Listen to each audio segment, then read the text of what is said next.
Welcome to Ethics in Innovation by Oxford Plus, a special mini-series hosted by me, Susanna Diaga, and sponsored by Equinox, Equitable Innovation Oxford.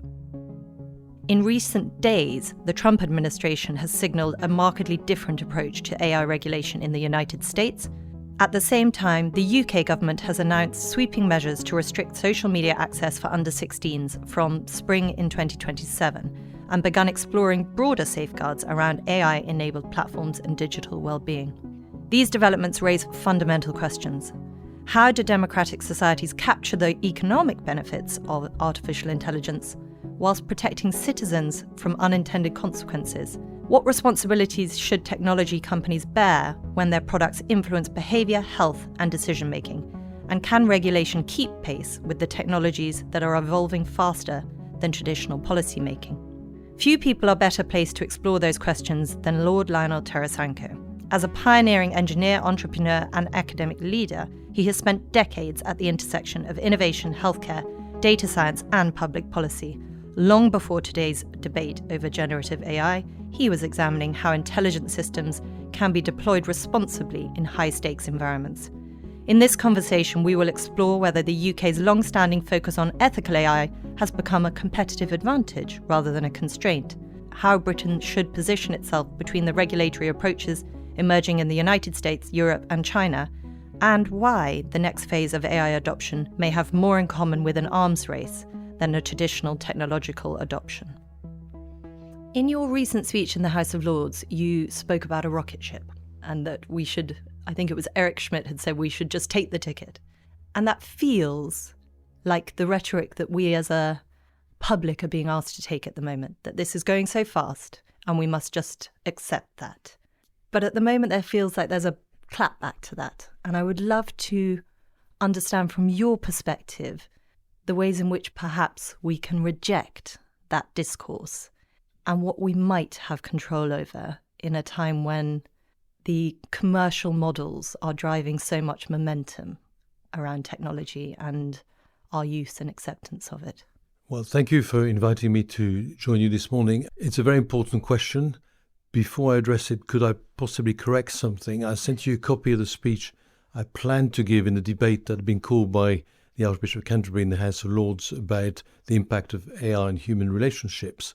But if you ask to speak in the House of Lords, unlike the House of Commons, you don't have to bother down, you know you will speak. The only issue is 45 peers wanted to speak on this issue, so we were all limited to 5 minutes. So my 10-minute speech got cut to 5 minutes, and the part about the rocket ship and Eric Schmidt, I didn't have time to say. Nevertheless, the point stands that a starting gun was fired when OpenAI released ChatGPT in November 2022. They released it with a chatbot, and that was new. They were a startup, they were new kids on the block, they wanted to have first mover advantage. Unfortunately, it triggered a race that we've not been able to stop since. And the models are getting better and better all the time and very quickly. Interestingly, very recently, President Trump signed an executive order about models having to be reviewed by the US government before they're released. That's a change of mind from the executive order that only 3 weeks before he had decided not to sign 3 hours before he was meant to sign it. And secondly, as you will know, the White House has also stopped access to Claude Mythos and Claude Fable 5 for all foreign nationals. And as a result of that, Anthropic had decided to remove the models from public release to everybody, including US nationals. So I think we had a race that was started, I think, prematurely, because there's absolutely no doubt OpenAI knew that their model hadn't been fully tested. And in fact, they wrote a very good paper, a team of OpenAI researchers, on the problem of hallucinations, except the date on the paper is September 2025. And the model had been released in November 2022. Other generative AI was being developed in all the US big tech companies. If they hadn't been, Bard could not have been released in February 2023, literally 3 months afterwards. But it created this effect of having to release because they want to win the race. And I think they've come to realize that because models are getting smarter and smarter all the time, maybe we ought to stop and think. And even Anthropic has called possibly for a pause. The problem with that is everybody's got to agree with a pause. And the other point that is made is that not just the US, but also China should agree with a pause. I think that is one of the issues. I do believe, and I probably can't tell you why I know this, but I do believe this was discussed when President Trump met with Xi Jinping last month.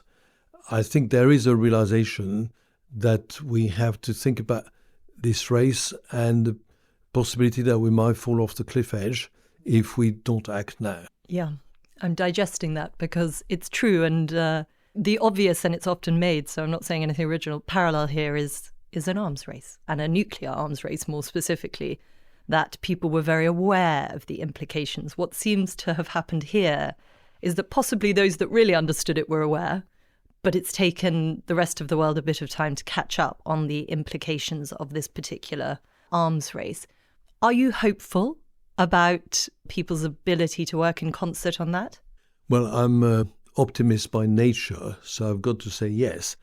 I do know some of the original actors because I was doing machine learning before it was called machine learning. It was very much a niche activity when I started in the mid-1980s. So people like Jeff Hinton, Yann Lequin, I know very well. I've met Yoshio Benji and so on. So I have a lot of respect for those people who are saying it's time to pause, it's time to think about what we're doing. I don't know the people who actually have got the executive power to make those decisions and whether they themselves are becoming worried. Jack Clark, one of the co-founders of Anthropic, was in Oxford about a month ago, and it is quite clear that Anthropic are thinking about these things. And what is interesting is the most advanced model has come out of Anthropic, and they're very much thinking about that. Having said that, they still went ahead and released a model. So that's the pessimist. The optimist in me says that there will probably be some kind of realization that there needs to be some AI governance in the same way that there are nuclear non-proliferation treaties. But if you are a pessimist, you will know from history that there were 2 nuclear bombs released over Japan, and so there was evidence of the damage they could cause, whereas we haven't had a kind of Hiroshima or Nagasaki or even Chernobyl moment in AI, which would make the legislators sit up and take action. I'm hoping that we don't need one of these moments before action is taken. And certainly in the UK, in both houses of Parliament, parliamentarians are very much aware that we should push as hard as we can with the limited influence that the UK government has. And I'm sure this is being discussed in the margins of G7 as we speak. And the change of heart in the White House, I think, is a key moment. But as that only happened, it's hard to predict ahead how much of an impact that will have. I do know, as I say, that China has to be in the room when this is being discussed, and I'm very hopeful that they are. And there's a question, are we designing them as an end in itself, or are we designing them for the benefit of humankind? And I think in an arms race, which is what you and I discussed and agreed what the AI race has become, is an AI arms race. It's all about getting the next product out, rather to think, is this going to enhance humankind or not? And of course, there are plenty of AI for good applications, and that's what I've devoted most of my career to in the last decade, and so on, AI for healthcare. And there's some amazing work going on in early detection of cancer, for example, in trying to identify certain patterns in your healthcare data that a doctor might not be able to pick up in order to deliver early detection of cancer, for example, because, of course, the earlier you detect cancer or indeed any other condition, the more likely that the treatment will work. So there's huge potential as well for AI for good, but because of the race, I think there isn't enough time being devoted to not just winning the race, but why we're actually trying to develop these tools. Switching from the sort of broader perspective of AI, which covers so much and so much risk that it's almost hard to kind of grapple with, to something more specific and very of the moment. 2 days ago, the government in the UK announced the social media ban, which is not just AI, but is predominantly about algorithms. So it has a lot in common, but more specific. I've already heard a number of people in conversations and in the public discourse comment that perhaps, as healthy as it is, we should have used, I don't want to use the word threat, but the potential that we would ban these things to leverage those companies to change some things about the mode of operation and the algorithms and what they promote, as opposed to sort of just banning, but not improving them. Is that something that you've looked at all? Yes, certainly. And this has been in the House of Lords repeatedly the last few months. And if you look at my voting record, I've changed my mind. And I think it is important that I hate the language of U-turns as if it was a politically weak thing to do. No, I think it's a very strong thing to do. Changing one's mind after reviewing the evidence is a good thing, provided it's an evidence-based decision. I was against a ban for almost exactly the reasons that you've highlighted. In other words, banning in some ways is make it easier for the social media platforms not to worry about safety by design, which is really what we want, is safety by design. And again, this is another race. My kids are in their 30s. One of them went to Cambridge when Cambridge was the only university outside the US that used Facebook. And that was a kind of literally social network. It was the early days. It was completely different from what it is now. We have these very dangerous algorithms which do affect the brain of teenagers and so on in terms of giving them dopamine hits and so on. We need to look at that. Neuroscientists are beginning to, and we need to go back to safety by design. That's where the pressure should be applied. However, the reason why I've changed my mind is I read a blog from Meta after the Australia ban came in December 2025. So they're about 6 months ahead of the UK, probably further ahead because the implementation of the ban was December 2025 in Australia. And within a few days, Meta had put out a blog saying, we wish that the Australian government had come to talk to us so we could have had a conversation about how we could maybe make our algorithms and our platforms safer for teenagers, etc. So they could have made them safer a long time ago. The Online Safety Act has taken 8 years from the first discussions in Parliament to legislation being enacted. So there's been a lot of discussion almost for a decade, and the social media platforms have done nothing. In fact, they've made the platforms more dangerous for kids. So let's have a ban as a way of actually having some leverage over these social media platforms. Many countries in the developed world are introducing bans. It's a very blunt instrument. And we had a briefing from government ministers in the House of Lords yesterday, and the government acknowledges that teenagers will go onto other platforms. It might push some of them onto the dark web. So there are some negative consequences. But it's more about, in some ways, preparing the next generation.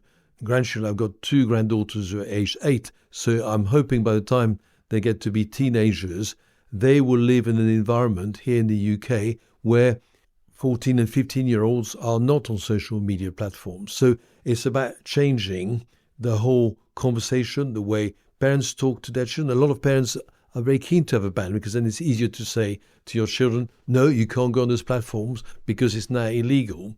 Also, the UK government is thinking about not just Australia, they've called it Australia Plus, because they will also look at live streaming, AI companions, AI chatbots, and that's what the UK government is looking at. I see that as a whole package of measures to put pressure on the companies, social media platforms mostly. And I think as a result of that, never mind the fact that a ban is a blunt instrument and will lead to some unintended consequences, it's the only tool that I think we have to put pressure on the social media platforms.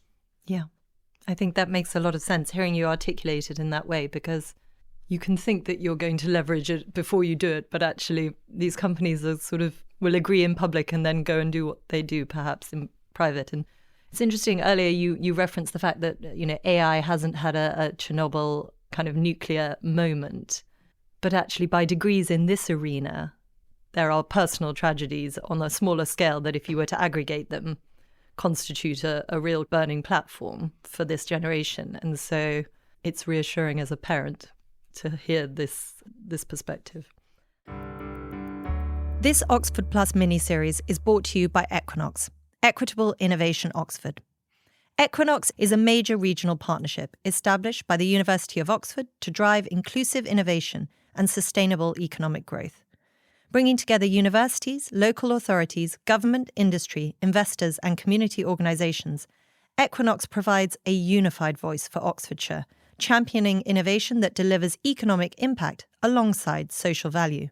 More than 80 organisations have signed the Equinox Charter, committing to attract investment, remove barriers to growth, and ensure the benefits of innovation are shared more widely.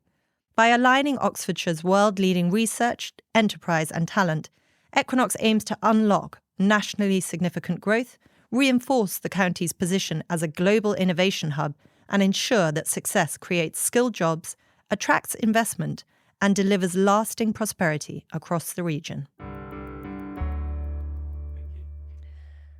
In the spoken part of your speech in the House of Lords, you drew apart some of the things that we put upon AI. And there's been a lot of discussion about what AI is and isn't, insofar as people imbuing it with human characteristics. And obviously, Pope Leo recently published his Magnificat Humanitas and was talking a lot about this.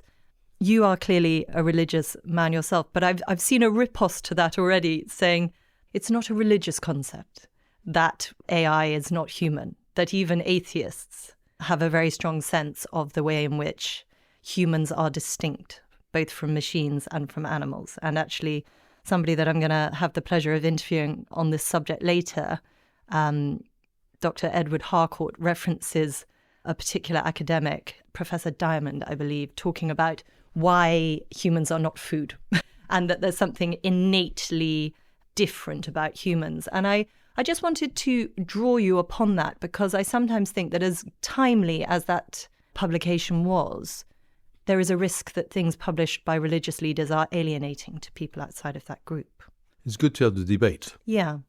And everybody, whether they're people of faith or atheists, has an equal right to become involved in the debate. And I think the interesting thing is to lay down what your assumptions, what your prior beliefs are, and then have the conversation. And if you can't have that kind of conversation in academia, where can you? So I have some prior beliefs that I'm bringing to this debate, but equal respect for the people that don't. But I do think it is important to lay out one's prior beliefs on this, because I think in the end, that will influence how you think about AI. My prior belief is, same as the Pope, that human beings have been created in the image of God. And that is a belief that is part of the Christian faith, but also the Jewish faith and some Islamic traditions. So many people across the planet will have that belief, whether they realize it or not. The fact that we're created in the image of God makes us different. And I believe that there are certain aspects of being created in the image of God that cannot be reproduced in silicon. Now, interestingly, there are atheists like Jeff Hinton, when he came to give the Romanus lecture here in Oxford, a couple of years ago now, said, I really do believe, and I think it is a belief, that these AI do understand. It's not a simulation, it's real understanding. And Richard Dawkins recently in a piece talked about one of the anthropic models, Claude, being conscious. So very much human characteristics. Interestingly, not all atheists agree with Richard Dawkins and Jeff Hinton. And I was discussing this with a peer in the House of Lords who speaks on AI, whom I really respect, Lord Clement Jones, Tim Clement Jones, who's an atheist, but says actually he agrees with me on this rather than Richard Dawkins and Jeff Hinton. So you'll get a spectrum of views. What I was trying to say is, once you hear my views on AI, it is important that you should understand they're informed by those beliefs. And it's the same way with the Pope. Now, what is very important to explain, and this is part of media literacy, digital literacy, to kids who really believe, a third of them in the UK believe that when they have these conversation with chatbots, the chatbot is conscious. And 40% of them have had some kind of emotional conversations. And you have to explain to them that it's because the machine learning takes place at astronomical scale. The amount of information that goes into training a model is the equivalent of 25,000 times the amount of information that an Oxford professor who lives into his or her 70s will have learnt in working in 8-hour days since they were teenagers. So it's astronomical scale. And because of that, there are properties that we cannot imagine. And we're talking about trillions of data points to train models. And we bandy these words about. And I try to explain to people to understand what trillion means by getting them to think about how long a trillion seconds is. So 1 million seconds is 5 days. 1 billion seconds is 32 years. 1 trillion seconds is 32,000 years. That's the sort of quantity we're thinking about.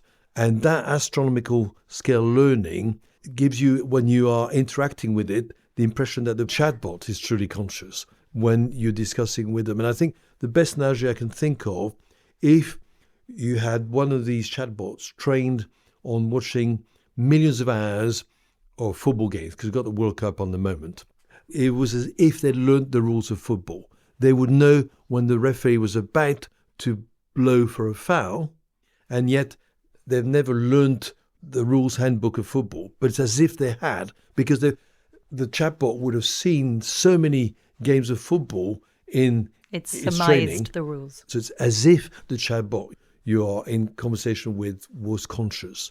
But it's still a simulation. What is very interesting, Mustafa Suleyman of Muslim tradition, now the chief executive of Microsoft AI, says the simulation is getting better every year, and that's why it's going to get harder and harder for people to understand it's still as if the chatbot was conscious, but isn't conscious. And like back a at the human kind being. of dawning of AI, there was a decision as to which route to pursue. And very early on, there was a kind of, do we teach the rules, the kind of grammatical rules? And then the decision has been taken to go the other route, which is effectively, no, we'll just show all the data and they will work out almost, to your point, the rules that they are adhering with. The problem with that, of course, is from an energy perspective, you talk about 25,000 times, but so much of it will be a repetition of the same data input. So that's not to say that that chatbot has taken in 25,000 times more useful data than an Oxford professor. It's to say that actually it's such an inefficient route of learning that it needs to see things multiple times because it is not human, and therefore it does not learn as fast as we do. That's the experience and the rule, and therefore I can now apply it after maybe 2, 3, possibly even 4 interactions. A chatbot needs thousands before it can work that out. And I just make that point because we're still much more efficient as humans. And we learn quite differently. And the example I use when I give a talk about this is a vision language model. So instead of having language at input, you can use videos and so on. And the example I give is teenagers emptying a dishwasher. For a humanoid robot driven by AI to be able to remove the plates from a dishwasher, so removing the cups and putting them on the table and so on, it has to be trained with tens of thousands of hours of video, millions of hours of video. And by the way, this is happening in China. They are training humanoid robots to do all the things that human beings do by literally filming people in the actions every day. Here, I'm picking up my glass. They will video that, and that will go as part of the training data for these humanoid robots, because they need millions of hours of showing people emptying dishwashers before the humanoid robot can do it. You only need to show your teenage kids 2 or 3 times. Now, they might be reluctant to do it. That's a different question. But you only need to show them 2 or 3 times. So human learning is completely different from the way that AI learns using machine learning, where effectively you have all these random connections, random weights we call them, and initially, because they're random, 50% of the time they'll get the right answer, 50% of the time they get the wrong answer for a 2-class problem, a binary decision. And we keep showing them examples and keep tweaking these weights, these connections by tiny amounts every time until they start to get the answer progressively right more and more often. And that's the error backpropagation algorithm, which was first described by Hinton, Rumelhart, and McClellan back in 1986. And amazingly, even though the complexity of the models has grown multiple orders of magnitude since, we still use the error backpropagation algorithm, this tweaking of these random weights, in order to teach a large language model or a vision model to reproduce what human beings do, either in terms of language or in terms of analyzing scenes and knowing how to act. Sometimes they're called vision action models, because from the input data, the human or robot is trained to generate the correct action. So you and I are in agreement that, having spoken to people that really understand these things, having read into it ourselves, we can say, well, it is inefficient and it is not human. It doesn't have consciousness in the way that you and I might quantify that, whether that's from a religious or an atheist perspective. But before we went into that kind of detail, we're talking about the fact that children do not perceive this. And we obviously have already spoken about the social media ban. And there is, of course, an emerging gap there, which is that, we need to educate and hopefully encourage towards better algorithms that serve values that we actually want to uphold the social media companies, which, again, we've discussed. But the other side of it is to be teaching the younger generation about how to view these things and how to engage with them in a way that doesn't leave them very vulnerable. What do you think we should be doing to educate children about those differences? So the government has a program of media literacy, which is effectively AI literacy, which is going to, or has already begun rolling out to schools. Because I'm fundamentally a university professor and hence a university teacher, I've tended to be involved further downstream of that. And also, I think it is important to, and I suppose as a university professor, you trust experts. So I have some idea of how to teach at university, but also how to teach 16 and 17-year-olds applying for universities. So I put a proposal to government, and I'll explain how it came about. In the UK, we had the review of the national curriculum by Professor Becky Francis. This happened pretty soon after the new Labour government came into power in 2024, summer of 2024, but it was going to happen anyway because we had 10 years of the national curriculum. Professor Becky Francis was asked to review all GCSEs, all exams for 16-year-olds, and all A-levels, all exams for 18-year-olds. So I was asked to do a review of maths in the age of AI. And very quickly, talking to math education experts and others, we came to the conclusion that the last thing you should try and do is to crowbar AI into the math curriculum. Instead, what you should try and do is teach people fundamental mathematical principles and how to think mathematically, how to develop critical thinking. So, for example, you understand probabilities, which means if you understand probabilities, you can understand why AI chatbots hallucinate, for example. So that's mathematical knowledge. At the same time, because everybody's using these tools, I thought, how can we maximize their usefulness when these young people get to university? So I proposed what's called a level 3 qualification, which is both, it can either be an A-level or an extended project qualification, an EPQ, which is half an A-level in data science and AI, with the Raspberry Pi Foundation. And as we speak, we are developing the syllabus for that because the government, the Department of Education, accepted the proposal. And the idea is not to teach data science and AI to kids who are going to read computer science at university, but actually to lawyers, to biologists, to people who are going to read economics at university, so that they know how to use these tools properly when they get to university. So that's what we're developing now. There will be a pilot project starting this September with about 10 to 12 schools, and I'll be very much involved with that. So that's teaching in 16, 17. I do realize that you have to do something before that, but there are people who are more expert than me thinking about how to introduce media or AI literacy. And coming back to our earlier discussion around sort of bringing the top table together, there is some discussion around bounding models, setting values. Do you think that's the responsibility for that sits at a country level, or where do you see that potentially being able to evolve? So I think in the UK, we have the best instrument at the moment to think about this, and that's AISI, was originally called the AI Safety Institute when it was set up by the former Prime Minister Rishi Sunak, and it's now called AI Security Institute. Interestingly, when Labour came to power, they realised that this was a good thing that the previous government had done, and they actually amplified the role of AC. And AC was the only non-US governmental institution to be given access to Claude Mythos, must be a couple of months ago, and wrote a superb report about the vulnerabilities.